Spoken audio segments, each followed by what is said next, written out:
बिस्मिल्लाहिर्रहमानिर्रहीम, अस्सलाम वालेकुम। Welcome back to CMA। आज हम वही करेंगे जो हम कल कर रहे थे। कल हम क्या कर रहे थे? कल हम एक हैवी किस्म का सवाल कर रहे थे, स्प्रिंग 24 डिसीजन मेकिंग। थोड़ा सा आपको जल्दी से रिकैप देते हैं क्या चल रहा था इस सवाल में। इस सवाल में हमें बहुत सारी इंफॉर्मेशन देके कहा गया था कि यार पता करो ये LTM नामी चीज बनानी चाहिए या नहीं बनानी चाहिए। थोड़ा सा और रिकैप करें तो इस सवाल में हमारे पास कुछ डब्बे गिवन थे। इन डब्बों ने हमें मतलब अगर डब्बा ना कहना चाहे उर्दू में तो आप इंग्लिश में से टेबल भी कह सकते हैं। इन दोनों टेबल्स ने हमें बताने की कोशिश की कि हमारी फिलहाल जो मशीन है वो कितने घंटे चल सकती हैं। हमने वर्किंग वन में हिसाब लगाया है कि हम 720 से ज्यादा घंटे काम नहीं कर सकते। अच्छा, उसके बाद वर्किंग टू में हमने क्या पता लगाया? हमने वर्किंग टू में कहा कि हम जो नई चीज बनाना चाह रहे हैं वो बनाने में हमें कितने दिन लगेंगे, कितने महीने लगेंगे। कितने महीने लगेंगे वर्किंग थ्री ने हमें बताया कि हमें एग्जैक्ट पूरा 2 महीना लगेगा। उसके बाद हमने मेन वर्किंग पे काम स्टार्ट किया। हमने कहा अगर हम ये नई वाली चीज बना के बेचें तो हमारा कितना रेवेन्यू होगा, माइनस रेलेवेंट कॉस्ट हमने मटेरियल की कर दी थी। यहां तक कोई परेशानी है तो बताएं, फिर आगे चलते हैं। ना करें, आवाम कह रही है आवाज नहीं आ रही। सबको नहीं आ रही कि मुझे आपको नहीं आ रही? हेलो। आवाम ने कहा आ रही है, ठीक है, फिर आपके नेट का मसला है। जोंग से जो है वो ऑफ करके टेलीनॉर पे जाए या टेलीनॉर से मोबिलिंग पे जाए। अच्छा जी, नेक्स्ट काम की चीज क्या होती है? हमने लेबर कॉस्ट के ऊपर गौर फिक्र करनी है। अवाम ने कहा मैंने आज ही स्टार्ट की है क्लासेस। जी जरूर। पहली एक दो दिन की क्लासेस तो आपको यूट्यूब से मिल जाएंगी, CMADZ के चैनल से। और यहाँ से ऑनवर्ड जो है वो रेगुलर आइएगा, इंशाल्लाह जो है वो पेपर पास करने की कोशिश करेंगे। ओके जी, टाइम कम है, इधर देखें। क्या सवाल ने हमें कुछ बताया कि जो नई वाली चीज है इसकी लेबर कॉस्ट पर यूनिट क्या होगी? कितना मजदूरों को पैसा देना है, कित पर आर या पर यूनिट के हिसाब से?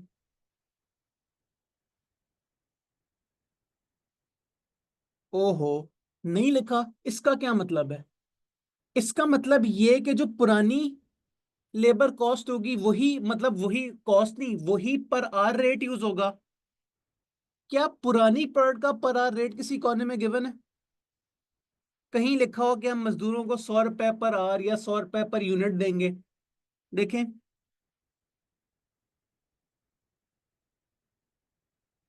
क्योंकि अगर नहीं लिखा तो मेहनत करनी पड़ जाएगी। ओहो, वाकई नहीं लिखा। चलें थोड़ी सी मेहनत करते हैं। ये चेक करें जरा क्या लिखा है। लेबर। लेबर के आगे लिखा है 2100 और 3200, 2100, 3200। डिपार्टमेंट ए का अलग, डिपार्टमेंट बी का अलग। क्या हमें पता है कि डिपार्टमेंट ए कितने लेबर आवर्स काम होता है और डिपार्टमेंट बी कितने लेबर आवर्स काम होता है? ये जो मैंने येलो वाले दो एरोज लगाए हैं, जरा देखें इससे कोई काम की इंफॉर्मेशन मिली?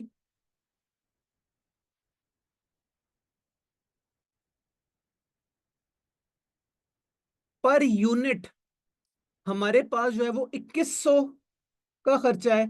और एक यूनिट पे लेबर साहब जो है वो 7 घंटे काम करते हैं।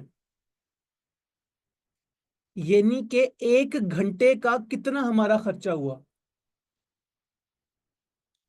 7 3 जा 21 और 10 32 जा 320। ये देखें, 300 और 320 की लॉजिक समझ आई?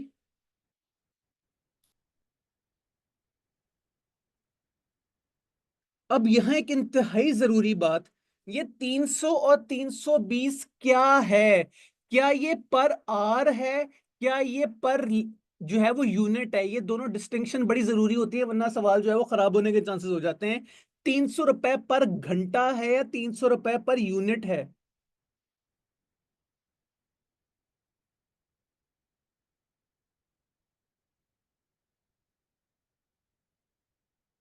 कुछ लोगों ने कहा पर यूनिट, कुछ लोगों ने कहा पर घंटा। जब अवाम में कंफ्यूजन पाई जाए तो मुझे किसी एक साइड की साइड लेनी पड़ती है। आए अभी पता लगाते हैं। ये जो डब्बा है इसके अंदर लिखा है रुपीस पर यूनिट। यानी कि ये चीज रुपीस पर यूनिट है, ये चीज पर यूनिट है। हमने पर यूनिट को divided by number of hours किया तो हमारे पास जो आंसर आया वो पर आवर का आया। अब मुझे सोच के बताएं पर यूनिट है या पर आवर? 300 और 320। थोड़ी सी मैंने आपको हिंट देने की कोशिश की है।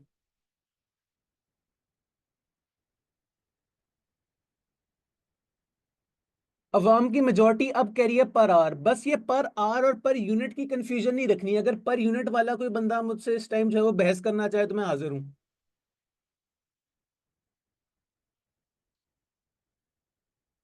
उम्मीद है आपको समझ आ गया होगा ये पर यूनिट क्यों नहीं है। पर यूनिट तो भाई 2100 और 3200 था। जब हमने उसे डिवाइड किया पर आवर से तो हमारा आंसर भी पर आवर में आ गया। बंदा पूछे मैंने ऐसा क्यों किया?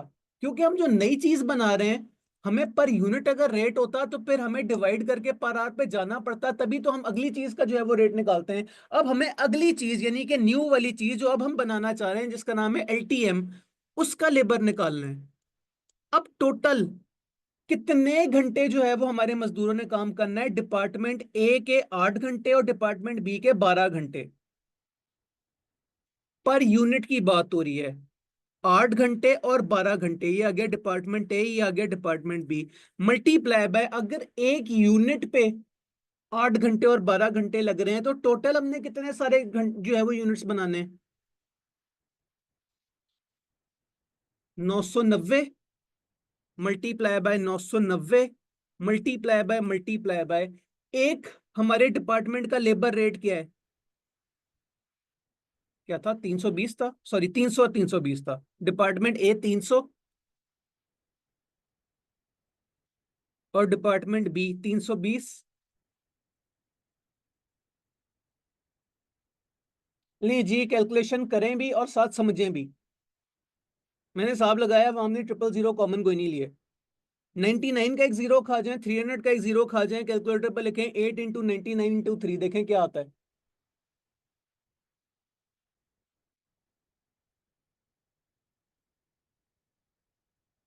2376 हमारे पास होगी लेबर कॉस्ट।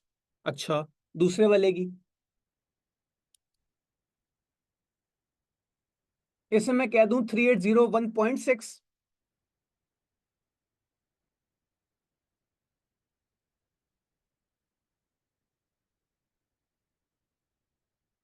3802 कह लें या 3801.6 कह लें, चले हम थोड़ी सी राउंडिंग कर ही लेते हैं। ले जी, लेबर की वर्किंग समझ आई अब हमको। हमने ऊपर वाले बॉक्स से जाके निकाला कि 1 घंटे का कितना खर्चा है। हमने हिसाब लगाया टोटल घंटे कितने लगेंगे हमारी नई वाली चीज बनाने में, और उन घंटों का रेट क्या है हमने मल्टीप्लाई कर दिया। लेबर से अगली चीज क्या आती है? अगर हम अपना सीक्वेंस याद रखें, सबसे पहले डायरेक्ट मटेरियल, फिर डायरेक्ट लेबर, फिर साथ वेरिएबल ओवरहेड्स। वेरिएबल ओवरहेड्स के बारे में देखते हैं सवाल ने क्या फरमाया। वेरिएबल ओवरहेड्स हमने ग्रीन से हाईलाइट भी किया हुआ है, लिखा है variable overheads based on machine hours. Machine hours के ऊपर जो है वो एलोकेशन होगी। अब मशीन आवर्स की भी ऊपर वर्किंग गिवन है, अगर गौर से देखें तो। मैं अब किसी और कलर से एरो लगाता हूं, ये चेक करें जरा। हमारे पास पर यूनिट वेरिएबल आवर्स तो अवेलेबल है। मैं चाहता हूं पर मशीन आवर हमारे पास जो है वो रेट निकला है। ओ सॉरी, ये 7 नहीं है, कंट्रोल जी। 7 तो लेबर था, मशीन आवर्स की बात हो रही है भाई। क्या आप लोग पता करके बता सकते हैं कि 1 घंटे तक मशीन चलने का कितना खर्चा है? 6 3 18, तो 300, और 5 कितने 20, 400। Full stop. क्या माँ अवाम 300 और 400 तक पहुंच रही है?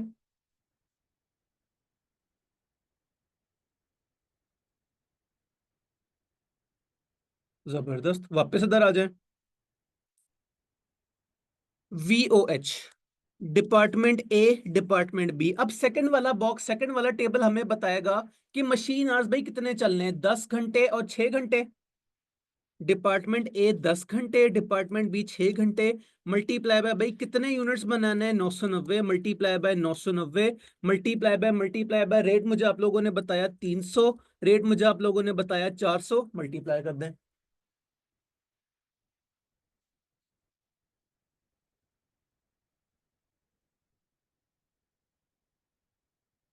अवाम ने कहा 2970।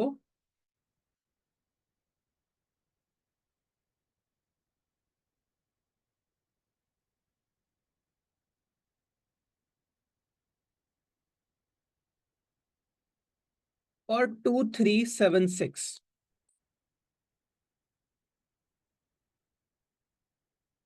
2376 देखी देखी फिगर है, दोबारा आ गई।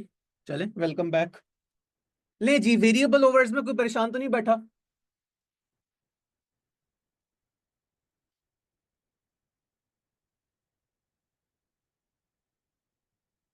वेरी नाइस, आगे चलते हैं फिर। रह क्या गया, हमने मटेरियल भी कैलकुलेट कर लिया, लेबर भी कर लिया, वेरिएबल ओवर्स भी कर लिया, फिक्स्ड ओवरहेड्स वैसे इग्नोर होते हैं। लेकिन एक दफा जरा सवाल जल्दी से गो थ्रू करें। कहीं सवाल ने हमें कोई ऐसी बात तो नहीं बताई कि नया प्रोजेक्ट लगाने से हमारा कोई फिक्स्ड कॉस्ट इंक्रीज या डिक्रीज होगी? पहले पैराग्राफ में ऐसी कोई बात नहीं है। सेकंड पैराग्राफ में जो है वो क्या बात हो रही थी? सेकंड पैराग्राफ में तो, इस वाले पैराग्राफ में तो हमें सिर्फ ये बताया गया कि हम नई चीज बनाने के मूड में हैं। फिर एडजस्टमेंट वन में ऐसी कोई बात नहीं हुई, एडजस्टमेंट टू में ऐसी कोई बात नहीं हुई, एडजस्टमेंट थ्री देखें। ये क्या लिखा है? Labour is not allowed to work overtime further the labour of each department, ये भी काम की बात है, लेकिन इससे हमारा फिक्स्ड ओवर्स पे कोई असर नहीं पड़ रहा। फाइनली जरा आखिरी एडजस्टमेंट देखें, adjustment four. Idle labor is paid at 85% of normal wage rate. Idle labor hours of EMV 33 have already been included in fixed overheads. सवाल ने अपने मुंह से इतना बड़ा हिंट दे दिया कि भाई ये वाली जो एडजस्टमेंट है ना, ये जाके फिक्स्ड ओवरहेड को हिट करेगी। अगर हम पहले होश में नहीं भी थे तो ये आखिरी वर्ड दे के हमें आ गया कि यार सवाल कह रहा है फिक्स्ड ओवरहेड्स का मसला है, यार फिक्स्ड ओवरहेड्स का वाकई कोई मसला होना है। लेकिन उसके लिए फिर हमें स्टोरी भी समझनी पड़ेगी, फिक्स्ड ओवरहेड्स के साथ हो क्या रहा है। पहले भी मजदूर फजूल बैठते थे, अब भी मजदूर फजूल बैठते हैं, तो फर्क क्या है? हमें यह पता लगाना है कि वो पहले फजूल ज्यादा बैठते थे क्या फजूल ज्यादा बैठेंगे। अगर पहले ज्यादा बैठते थे, अब कम बैठते हैं, इसका मतलब ये कॉस्ट सेव हो गई। हम कहेंगे फिक्स कॉस्ट सेव होगी, फायदा हो गया, बेनिफिट हो जाएगा, माइनस कर देंगे। ऑन द अदर हैंड, अगर हमारा खर्चा कम हो गया, हमारा जो है वो मजदूर अब और ज्यादा जो है वो बैठना शुरू हो गए वेले, इसका मतलब ये हमारी फिक्स कॉस्ट बढ़ जाएगी। इसका मतलब ये जबानी इस तरह की बातें करने का कोई फायदा नहीं है। हमें एक अदद वर्किंग में कैलकुलेट करना पड़ेगा कि आइडल टाइम पहले ज्यादा था या अब ज्यादा है, और कितना कम था और कितना ज्यादा था। शुक्र है ज्यादातर मेहनत हमने कल ही की हुई थी, हमारे पास आइडल टाइम कितना था वो ऑलरेडी मौजूद है। चेक करें जरा वर्किंग वन और टू। पुराने जमाने में मजदूर 30 घंटे डिपार्टमेंट ए के, और सॉरी डिपार्टमेंट ए के 80 और डिपार्टमेंट बी के 30 घंटे फजूल बैठते थे। और अब 80, 160 और 65, ओहो, अभी ज्यादा फजूल बैठा करेंगे।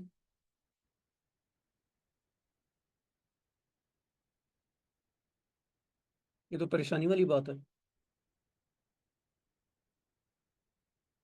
चलें, हम एक वर्किंग में एग्जैक्टली क्वांटिफाई कर लेते हैं कि कितनी कोई परेशानी वाली बात है।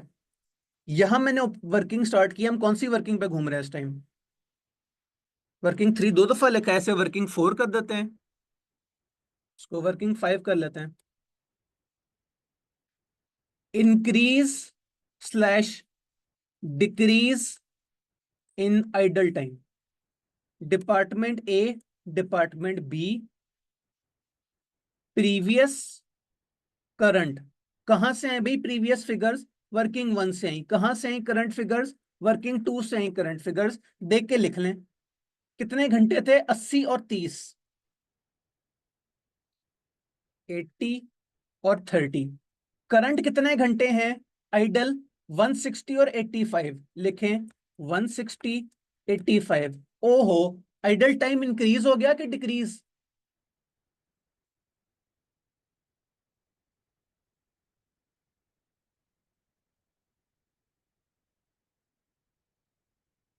पहले मजदूर 80 आवर्स फजूल बैठते थे, वो 160 आवर्स फजूल बैठेंगे। अच्छी बात है बुरी बात है? तो बहुत बुरी बात है। हमारे फिक्स्ड कॉस्ट और ज्यादा इंक्रीज हो गई। कितने को इंक्रीज हुई? 60 आवर्स डिपार्टमेंट ए में और 55 आवर्स डिपार्टमेंट बी में। कैलकुलेट करते हैं एग्जैक्ट खर्चा कितना इंक्रीज डिक्रीज हुआ है। इसे हाइड कर दें, ऐसे भी हमने सोल्यूशन को नहीं देखना।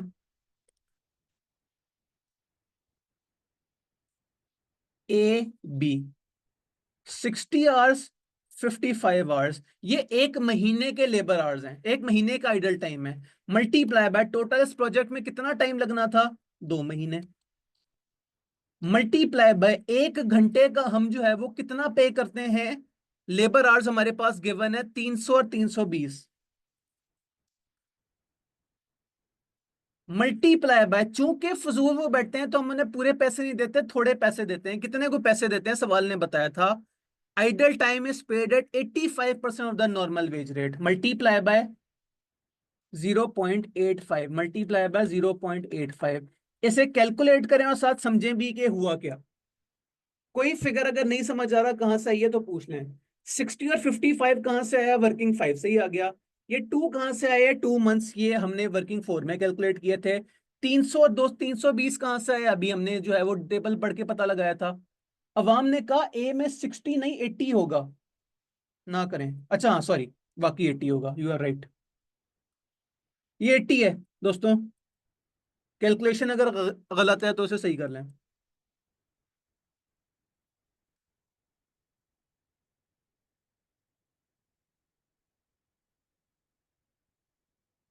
पता लगाए जी कितने से इंक्रीज कर रहा है। क्या ये 000 कॉमन लेके है,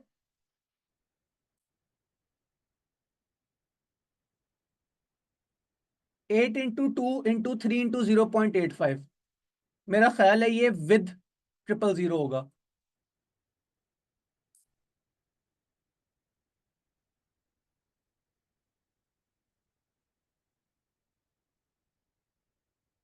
तो इसका नाम हम रखें 40.8, और चलें मेन वर्किंग में हम इसे जो है वो 41 लिख लेते हैं। और दूसरा आपने कहा 29920, यानी कि 29.9, यानी कि 30। क्या है ये, इंक्रीज इन आइडल टाइम। कहां से आया ये, वर्किंग 5 से आया ये।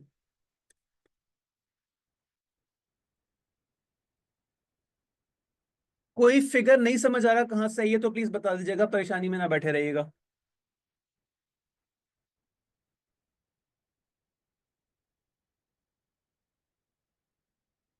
ओके जी, खामोशी को रजामंदी समझते हैं।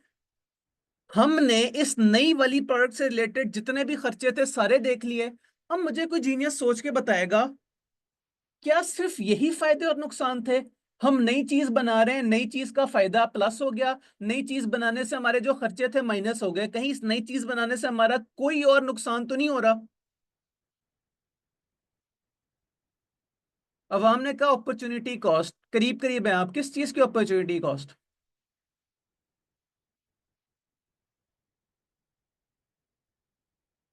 अवाम ने कहा EMV33 की, जो हम फिलहाल चीज बना रहे थे हम वो नहीं बना के बेच सकेंगे। ओहो, ये तो नुकसान हो गया। कोई बात नहीं, अभी पता लगा लेते हैं कितना नुकसान हुआ। हम EMV जब बना के नहीं बेचेंगे तो EMV को बेच के जो पैसे मिलते थे वो नहीं मिलेंगे, लेकिन EMV बनाने पे जो खर्चा होता था वो भी सेव हो गया। जबरदस्त। तो ये 2 महीने का प्रोजेक्ट है, सवाल ने हमें कहीं बताया था, बल्कि ये इस टाइम चेक करें जहां ये पेज खत्म हो रहा है उसकी आखिरी line. However, accepting this order would require suspending the production of EMV33। हम 2 महीने तक EMV33 नहीं जो है वो बना के बेच सकेंगे। तो जरा पता लगाएं 2 महीने में हमने कितने को यूनिट्स बना लिए थे EVM33 के, कितने यूनिट्स हम बना सकते। हिंट मैं आपको ये दूंगा कि वो वर्किंग आपको आंखों के सामने इस टाइम स्क्रीन पे हुई हुई है। शायद इस टाइम स्क्रीन के किसी कोने में ये लिखा है कि हम 1 महीने में मैक्सिमम कितना EVM बना सकते थे, लिमिटिंग फैक्टर।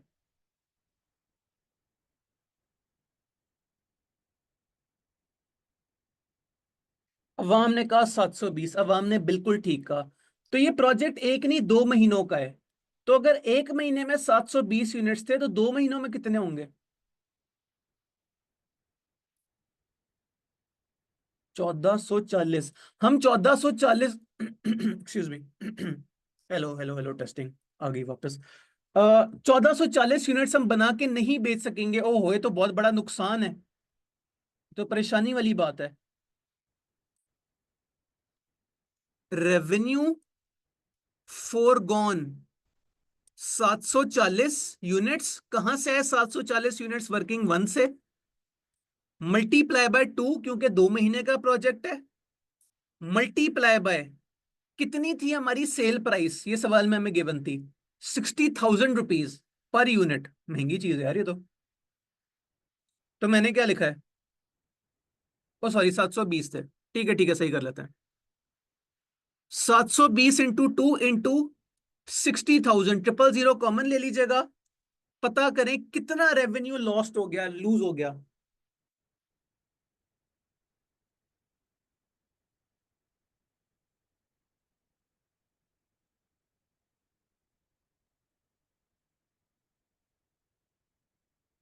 60,000 यहां से आया।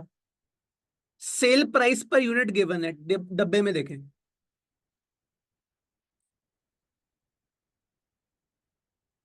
ये तो मैं कह रहा हूं बड़ी महंगी चीज है, एक यूनिट आपको 60,000 का बिकता है। लें जी, वापस आते हैं। अवाम कह रही है 864। 86 कर लें ऐसे।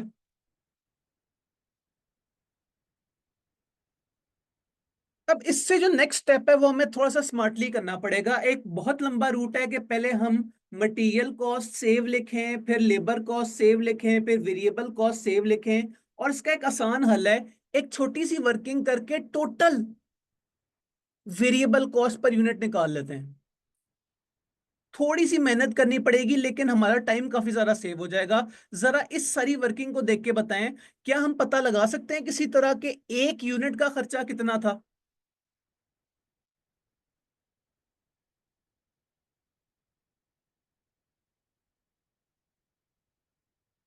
मटेरियल और लेबर के केस में तो बहुत इजी है।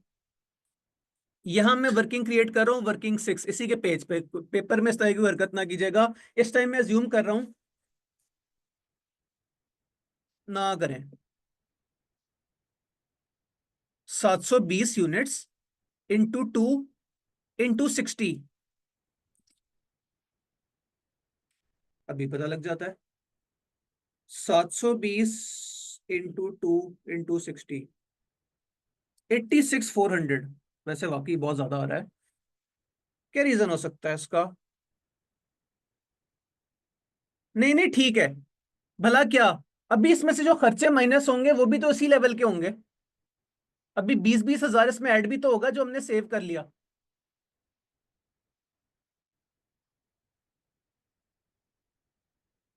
इन माय ओपिनियन हम सेफ जा रहे हैं। चेक करें, हमने जो रेवेन्यू कमाना था वो भी तो 1,03,000 था। ठीक जा रहे हैं, कोई मसले वाली बात नहीं। 86,400।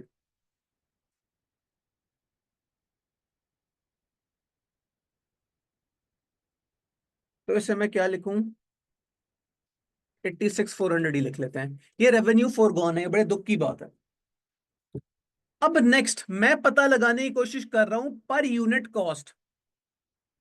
मटेरियल की कितनी होगी? 20,000। लेबर की कितनी होगी? 5,300। अब मैं पर यूनिट पे आ गया हूं। अब मैं 300 320 को नहीं देख रहा, अब मैं 2,100 और 3,200 को देख रहा हूं। वेरिएबल ओवरहेड की कितनी होगी? 3,800। फिक्स्ड ओवरहेड्स पे जरा सोचने की जरूरत पड़ेगी। फिक्स्ड ओवरहेड्स वैसे तो हमारे पास 1,500 है, लेकिन देखिए हमने कल ही इसके आगे येलो कलर से लिखा हुआ है आइडल इंक्लूडेड। हम्म। तो आइडल के अलावा बाकी फिक्स्ड कॉस्ट हमारी जो है वो सेव हो जाएगी, जो कि अच्छी बात है। यानी कि अगर हम किसी तरह पता लगा लें कि पिछले साल या जो है वो पिछली स्कीम में आइडल टाइम का खर्चा कितना था, तो हम उसमें से माइनस कर दें, बाकी सारी कॉस्ट सेव हो जाएगी। एक आसान तरीका करते हैं, जो चीज आसान आसान समझ आ रही है उसकी अलग कैलकुलेशन अलग कर लेते हैं और ये फिक्स कॉस्ट एंड पे अलग देख लेंगे। अभी फिलहाल जो सिंपल चीजें हैं, मटेरियल, लेबर, फिक्स्ड ओवरहेड्स, इनकी पर यूनिट कॉस्ट मिला के कितनी है, इन तीनों चीजों को ऐड करें। 20,000 प्लस 5,300 इंटू 3,800।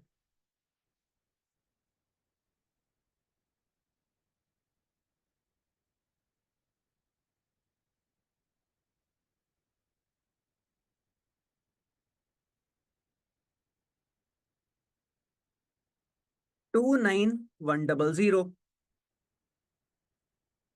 इसका नाम क्या होगा?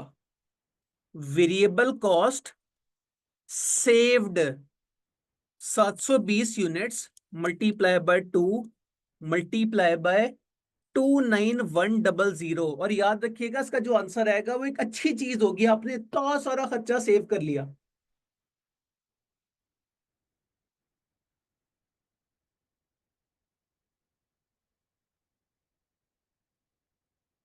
इसमें 000 तो कम से कम कॉमन लेना, इतना खौफनाक आंसर भी नहीं आना चाहिए। 72 इंटू 2 इंटू 291। हाँ, अब बेहतर लग रहा है। 41904 पॉजिटिव, इसके आगे गलती से भी ब्रैकेट्स ना लगा दीजिएगा, क्योंकि अच्छी बात है हमने पैसे बचा लिए, जो कि बड़ा मजा आता है पैसे बचा के। अब मेरे ख्याल में बस एक एडजस्टमेंट रह गई। किसी तरह हम ये पता लगा लें पिछले साल कितना हमने फिक्स्ड ओवरहेड एब्जॉर्ब किया है इसमें। यहां साइड पे हमने जो रिसेंटली एक वर्किंग की थी आइडल टाइम की, वही हमारे काम आ जाएगी।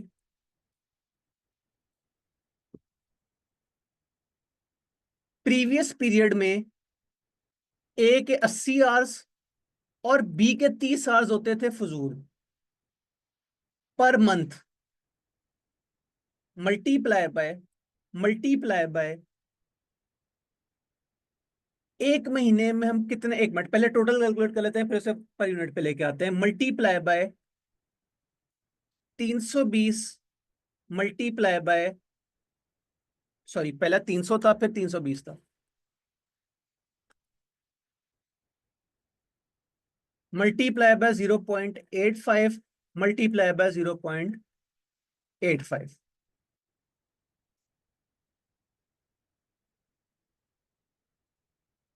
ध्यान से, यहाँ हम कुछ 000 कॉमन नहीं ले रहे हैं, यहाँ हमें सचमुच की फिगर चाहिए।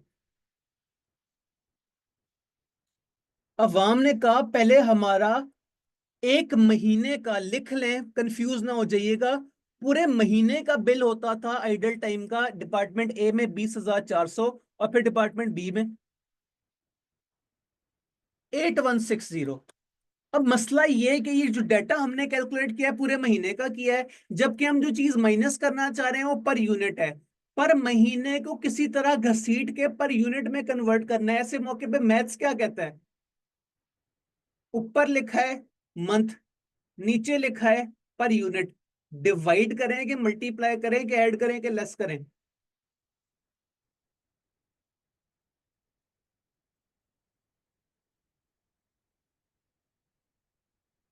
Per month 8160 per month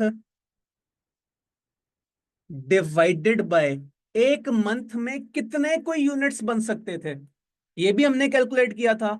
720 divided by 720 divided by 720।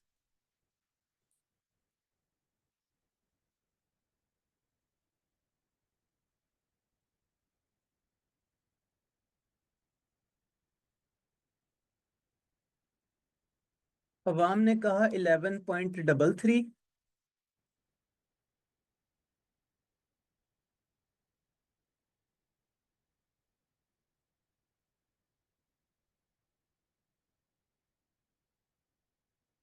अभी 11.33 है क्या भला? अवाम ने कहा सेकंड वाले का है। ओके,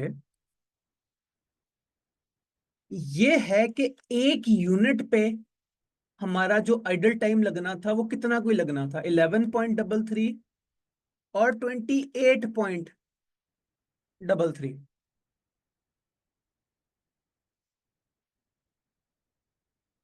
अब हमने किसी तरह निकालना है इसे इसमें से। अब यहां देखें क्या लिखा है, फिक्स्ड ओवरहेड 600 का आ रहा है और फिक्स्ड ओवरहेड 900 का आ रहा है। 600 900, 600 में से एब्जॉर्प्शन कितनी हुई हुई है, 28.33।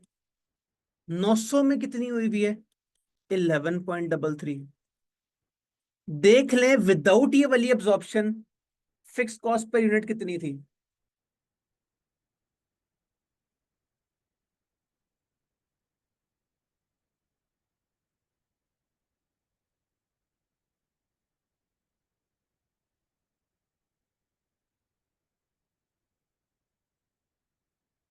571.67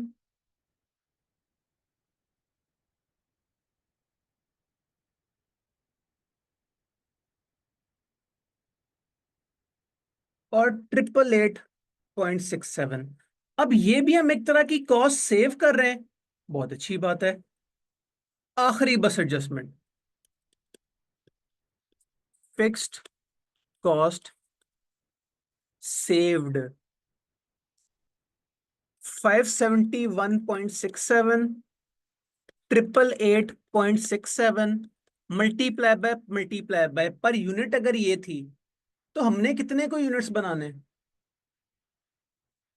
जैसे आपस की बात है, उसूलन हम ये वाला स्टेप ना भी करें तो हमारी कैलकुलेशन और ज्यादा मुश्किल ही हो जाएगी। अगर हमने फिक्स कॉस्ट सेव कर लिया, ऊपर देखा जाए तो हमने फिक्स कॉस्ट की तो कोई कैलकुलेशन की ही नहीं है। एक काम करते हैं, पी जाते हैं स्टेप को। हमने ऑलरेडी जितनी कैलकुलेशन कर ली है 10 नंबरों के लिए बहुत है, हम ये कैलकुलेशन कर ही नहीं रहे। हमने कह दिया बस, हमने यहां एक लाइन खींच दी। अब हम एट द एंड कैलकुलेशन करने लगे हैं कि कितना फायदा या कितना नुकसान ओवरऑल हुआ। ये मैंने थोड़ा सा जूम आउट कर दिया ताकि आपको सारी फिगर्स नजर आए स्क्रीन पे।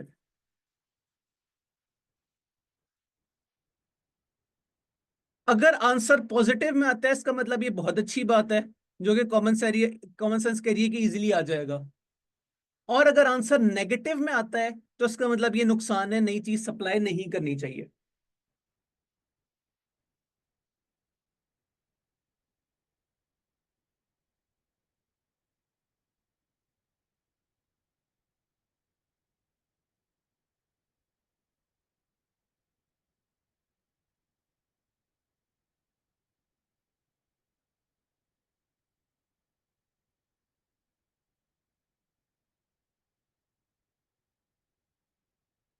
अवाम ने कहा 18158, पॉजिटिव चीज है। ले जी, जो सबसे पहली चीज हमने पहले पेज पे लिखी थी, NEW, एक मिनट, इसे क्या हो गया, NEW should accept this contract because it results in benefit of rupees 18158,000। आगे ब्रैकेट में लिख लें अप्रोक्सीमेटली, क्योंकि हमने बहुत सारी राउंडिंग भी की हुई है।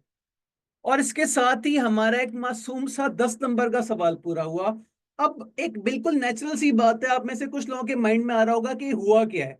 ये एक 10 नंबर का सवाल था जो कि टीचर ने 1.5 दिन लगा के किया है, तो हमारे पास पेपर में इस तरह की चीज आ जाए, हम कहाँ जाएंगे?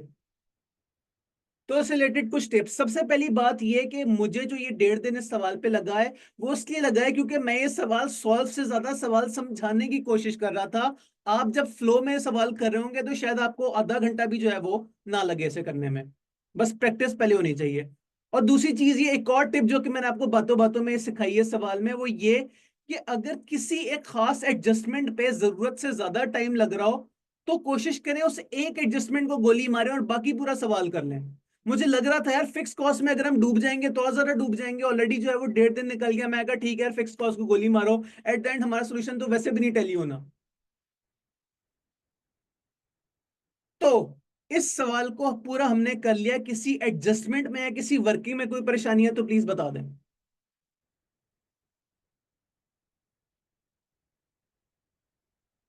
एक नजर अब हम अगर सोल्यूशन देखें, मोटी मोटी फिगर्स देखें, क्या जो है वो कंक्लूजन निकला है। उन्होंने भी एक कंक्लूजन निकाला है कि नई वाली चीज बना लेनी चाहिए।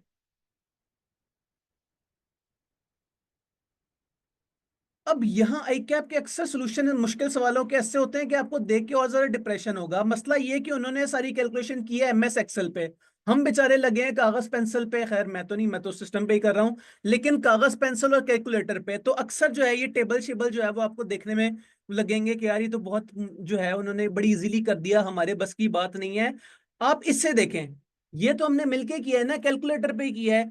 ये हमारा सोल्यूशन हमेशा आई कैप के सोल्यूशन से लेंथ वाइज ज्यादा होगा, क्योंकि बहुत सारी बातें ऐसी है जो कि आई कैप जो है वो सिस्टम पे, एमएस एक्सेल पे जो है वो एक लाइन में कैलकुलेशन कर लेता है, लेकिन हम इंसान है, हमें दो तीन लाइनें लग जाती हैं। तो इस तरह की चीजों पे जो है वो घबराना नहीं है। अगर हम गौर से देखें तो ये वाली वर्किंग 100% हमसे मैच कर रही है, ये वाली वर्किंग 100% हमसे मैच कर रही है। हमारे लिए भी लिमिटिंग फैक्टर 540 था, हमारे लिए भी लिमिटिंग फैक्टर 720 था, हमारे लिए भी 2 दिन में जो यूनिट्स बने 1440 है। इन अदर वर्ड्स में इंतहाई कॉन्फिडेंस से कह रहा हूं कि हमारा सवाल 80-90% जो है वो बिल्कुल मैच कर रहा होगा। बस बीच में कुछ अजम्पशंस की वजह से जो है वो हमारा आंसर 100% टैली नहीं कर रहा। वो एक दफा जब आपने प्रैक्टिस करनी है तो एक दफा गौर से देख लेना है कि कहाँ कहाँ जो है वो हमारा फर्क आया है, और क्या हमारी कोई मिस्टेक है या हमारा नजरियाती इख्तलाफ है। जरूरी नहीं है कि हमारा सोल्यूशन मैच नहीं करा, इसका मतलब ये हमने कोई बहुत बड़ा ब्लंडर कर दिया है।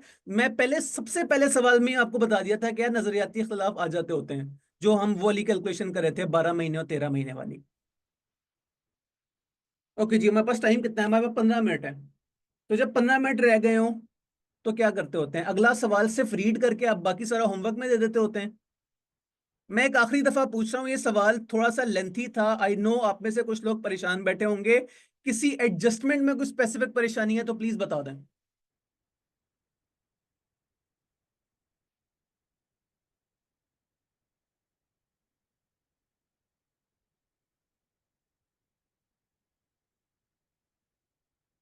अच्छा, एक बड़ी अच्छी बात वो ये कि ये चूंकि हमने एक मुश्किल सवाल स्टार्ट में ही कर लिया, ये हमने तीसरा ही सवाल इतना हैवी उठा के पकड़ लिया, अब अगले सवाल आपको बड़ी इजी लगेंगे, जो कि आपके लिए भी अच्छी बात है और मेरे लिए भी। तो आए अगला इजी से सवाल देखते हैं। ओहो, इससे पहले कि हम इजी सवाल करें अगला टॉपिक स्टार्ट हो गया, कोई बात नहीं, उससे हल्का सा देख लेते हैं। क्या लिखा है? Type of decision making. यार तो ये खुद से जो आगे पीछे हो जाता है ना, हाँ, ये बात हो रही है। उम्मीद है इतना जूम मैंने कर दिया कि आप लोगों को अच्छा अच्छा नजर आ रहा होगा। Type of decision making, make और बाय डिसीजन। क्या मतलब मेक और बाय डिसीजन? मेक का मतलब होता है बना लो, बाय का मतलब होता है खरीद लो। तो ऐसे सवाल जिसमें सवाल आपको कहानी सुना के बोले कि यार दो ऑप्शंस हैं, या तो हम चीज खुद बना लें या तो चीज जो है वो बाहर से मंगवा लें, फायदे और नुकसान क्या होंगे? अभी तक हमने जितनी डिसीजन मेकिंग पढ़ी है, क्या समझ आ रहा है? अगर चीज खुद से बनाएंगे तो मटेरियल कच्चा खरीद के उसे पकाना पड़ेगा, मटेरियल कॉस्ट भी होगी, मजदूरों को बहुत सारे पैसे देंगे, लेबर कॉस्ट भी होगी, फैक्ट्री चलेगी, फैक्ट्री में इंटरनेट का बिल आएगा, रेंट देंगे, इतना सारे खर्चे होंगे। ऑन द अदर हैंड, अगर चीज बनाने के बजाय किसी थर्ड पार्टी से बाय कर लें या आउटसोर्स कर लें, तो बस एक फिक्स्ड फी देनी पड़ेगी।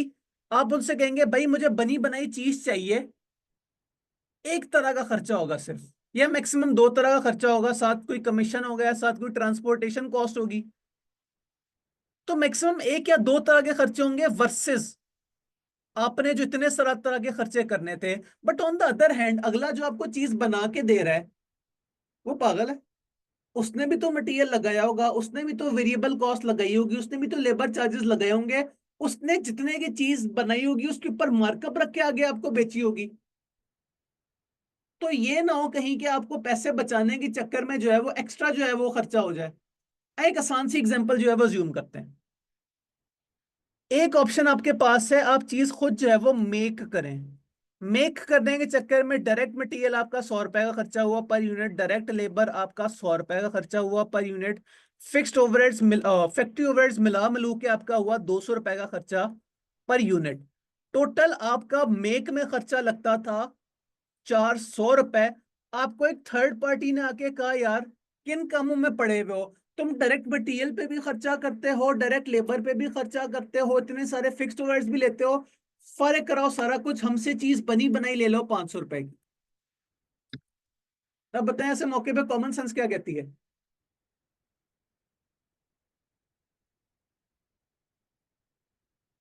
अवाम ने कहा मेक, वजह यार इतनी मेहनत है, डायरेक्ट लेबर्स को खर्चा देते हैं, फिक्स्ड ओवरहेड्स को खर्चा देते हैं, डायरेक्ट मटेरियल को खर्चा देते हैं, इससे अच्छा यही नहीं है कि महीने में एक जो है वो पेमेंट कर दें, सुकून में रहे।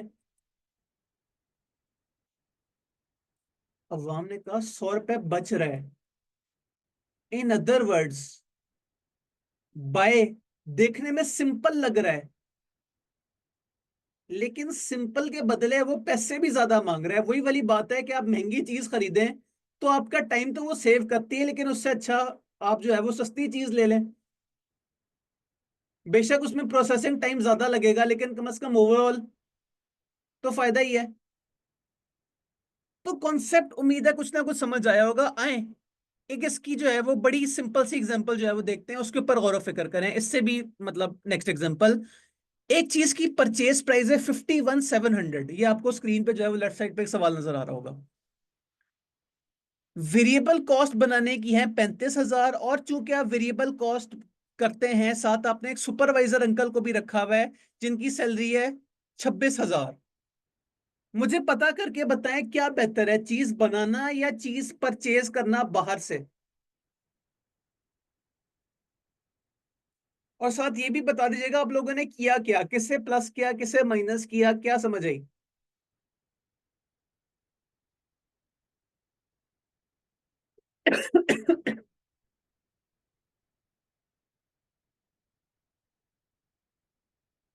अवाम ने कहा सुपरवाइजर डायरेक्टली इन्वॉल्व है, सवाल में तीन तो चीजें गिवन है, इसका मतलब ये रेलेवेंट ही कॉस्ट होगी।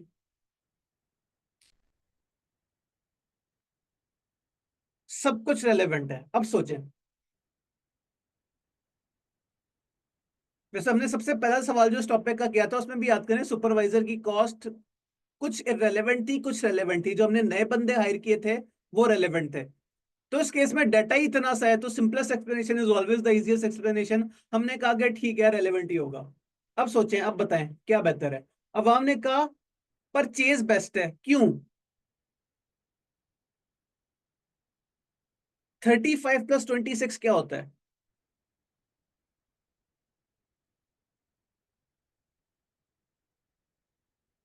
अवाम ने कहा मेक में खर्चा हो रहा है 61, तो बाय में कितना खर्चा हो रहा है? सिर्फ एक ही, 51.7। इसका मतलब ये खरीद लेना ज्यादा बेहतर है। इसका मतलब ये सवाल हमसे कैलकुलेशन करवाएगा। पहले वो हमें बताएगा कि बाय में जो है वो कितना फायदा है नुकसान हो रहा है, फिर वो हमें बताएगा कि मेक में हमारा कितना नुकसान होता था। ये जी अवाम की मेजोरिटी ने कहा यार बाहर से खरीद लो, एम ही इतना खर्चा होता था। ये तो हमने बातें की जबानी। अब वक्त आ गया कि हम सचमुच का सवाल देखे आई कि आपका, हमारे पास कितना टाइम है, बस 5 मिनट है। लेट्स सी क्या हम ये सवाल एटलीस्ट 5 मिनट में रीड कर सकते हैं। तो हम हमेशा की तरह सबसे पहले मैं रिक्वायरमेंट रीड करूंगा। 9 नंबर के लिए पूछा, बताएं SNPL को आउटसोर्स बीटा करना चाहिए या नहीं। क्यूट सा प्यारा सा सवाल है, 5 मिनट में हम रीड कर लेंगे। ओके जी, यहाँ स्पेस क्रिएट करते हैं और सवाल पढ़ना स्टार्ट करते हैं।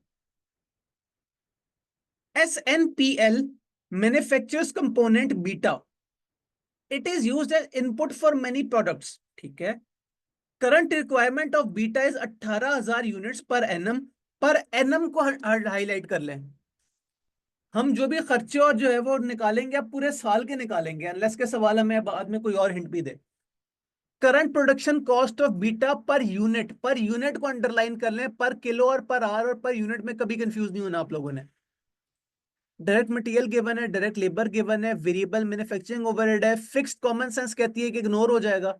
लेकिन अभी से इस पे काटा ना मार दीजिएगा, क्या पता आगे सवाल ने कोई इसमें से बताया होगा फलानी कॉस्ट जो है वो इंक्रीमेंटल है। अब आगे बढ़ते हैं, एडजस्टमेंट्स क्या लिखा है। सप्लायर साहब ने ऑफर कराई कि यार किन कामों में पड़े हुए हो, 6,350 का आप बनाते हो एक यूनिट, हमसे 7,000 में खरीद लो। ओहो, यहां अब हमारी कॉमन सेंस हमें तंग करेगी। कॉमन सेंस कहेगी यार इतनी लंबी कैलकुलेशन करने का क्या फायदा। डायरेक्ट जो है वो साफ नजर आ रहा है कि 6,350 यूनिट जो है वो पर यूनिट आपका सेव होगा, और 7,000 आपको जो है वो पर यूनिट कॉस्ट पड़ रही है। क्या जरूरत है 7,000 का खर्चा करने की, 6,350 रुपए लगाओ और खुश रहो। लेकिन आगे इतनी सारी एडजस्टमेंट्स हैं, क्या पता ऊपर 6,350 जो लिखा है वो गलत लिखा हो, क्या पता असल खर्चा हमारा 7,350 हो। इन अदर वर्ड्स ये 6,350 एम ही हमारी नीयत खराब कर रहा है। इसे हमने अंडरलाइन कर लिया, अभी हमें इस पे भरोसा नहीं है। वो तो हम आगे एडजस्टमेंट्स पढ़ेंगे तो कुछ समझ आएगा। The management has nominated a team to evaluate the offer which has gathered the following information। ले जी adjustment number 1, there is a shortage of labour. लो जी, अगर हम लेबर इस प्रोजेक्ट पे ना लगाएं जो हम बीटा लगाने पे बनाते हैं, तो वो लोग कोई और ढंग का काम कर लेंगे, उससे हमें फायदा होगा, रेलेवेंट बेनिफिट हो जाएगा। ओहो, ये तो अच्छी बात है। However, some of the labor would become available due to outsourcing, जिससे हम चीज बनाएंगे जिसका नाम होगा ZWZ। Estimated selling price of G is 5,800 per unit और उसकी डेलिवेंट कॉस्ट है 2,600 per unit. Each unit of G would require इतना percent more labour as compare to each unit of beta. Estimated manufacturing, अब ये पहलियां सारे हमें ये बताना चाह रही हैं कि जो जी नामी चीज है इसकी वेरिएबल कॉस्ट क्या होगी। अब तक हमने जो स्टोरी पढ़ी हमें क्या समझ आ रहा है, फायदा हमें ये नजर आ रहा है कि हम ये 6,350 बना लेंगे, मगर अगर हम आउटसोर्स कर दें तो हम एक तीसरी चीज बना सकते हैं जिससे हमें बना के बड़ा फायदा होगा। इन अदर वर्ड्स एक तीसरा फैक्टर मैदान में आ गया। अगली एडजस्टमेंट पढ़ें। Outsourcing of beta and production of Z would result in net reduction of fixed manufacturing overheads by 1.9 million per month। लें जी, ये तो सीधा सीधा फायदा है। उसने कहा 1.9 मिलियन, 19 लाख रुपए का फायदा हो जाएगा। ये तो सुनने में बहुत अच्छी बात लग रही है। इन अदर वर्ड्स, हमें पूरे साल का आउटसोर्सिंग का खर्चा देखना पड़ेगा, हमें पूरे साल का आउटसोर्सिंग से बेनिफिट देखना पड़ेगा, हमें पूरे साल का आउटसोर्सिंग से जो हमने लेबर यूनिट्स बचा लिए जिससे वो दूसरी चीज बनाएंगे जिससे बड़ा काम होगा, जिससे हमें जो है वो पैसे मिलेंगे, हमें वो देखना है। क्या टाइम हो गया, 2 मिनट रह गए। तो वैसे तो ये आपका होमवर्क है over the course of 2 days. Saturday Sunday आपका फ्री है, वैसे सैटरडे को टेस्ट हुआ करता होता है, लेकिन क्योंकि अभी हमने पढ़ाई कुछ नहीं जो है वो डिसीजन मेकिंग स्टार्ट किया, तो इस हफ्ते टेस्ट लेने का मेरे ख्याल में फायदा कोई नहीं। आप जो है ये वाला वीकेंड जो है वो सुकून करें, पाकिस्तान की सलामती के लिए दुआएं करें, थोड़ी बहुत प्रैक्टिस भी करें, ये वाला होमवर्क करें। जाते जाते थोड़ा सा मैं आपको हिंट देता जाता हूँ। अब हमने कहा सैटरडे को क्लास होगी और 99% सैटरडेज को क्लास नहीं होगी, शायद एक आधा सैटरडे हम ऑन करें at the end of June या at the start of July, अगर हमें लगा कि यार सिलेबस जो है वो बड़े खराब हालात में है। लेकिन मेजर चांस ये है कि सैटरडे को क्लासेस नहीं होंगी इंशाल्लाह, कम से कम कल तो नहीं होगी, ये कंफर्म है।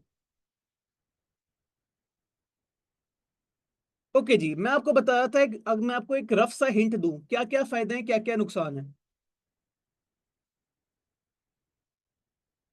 एनुअल फिक्स्ड कॉस्ट सेव्ड,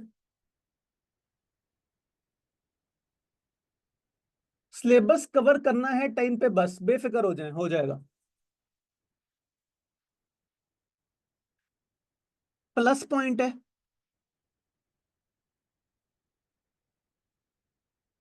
हम जो दूसरी चीज बनेंगे उसका नाम क्या है, ये है सिचुएशन 1। अगर हम आउटसोर्स करते हैं तो फिक्स्ड कॉस्ट सेव हो जाएगी। नुकसान क्या होगा, बाइंग कॉस्ट माइनस हो जाएगी। और आउटसोर्सिंग का क्या फायदा है क्या नुकसान है।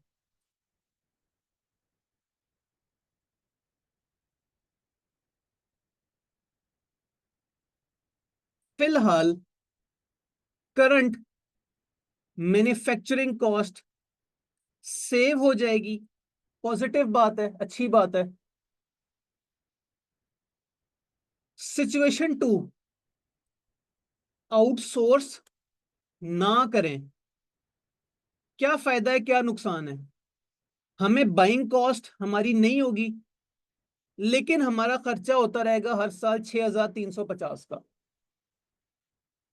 तो ये मैंने आपको काफी सारे हिंट्स दे दिए। 9 नंबर का छोटा सा एक सवाल है, जिन लोगों ने स्क्रीन का स्क्रीनशॉट लेना था वो ले लिया होगा। जो लोग कहते हैं हमारे पास ऑलरेडी जो है वो बुक्स हैं, वो नोट कर लें। ऑटम 18 का एक क्वेश्चन नंबर 3 है।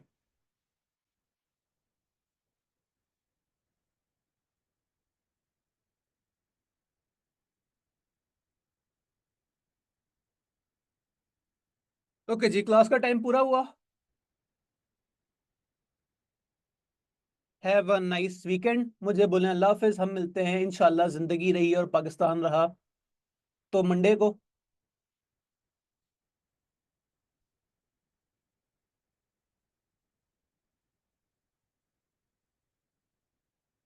ओके जी, अल्लाह हाफिज। इंशाल्लाह।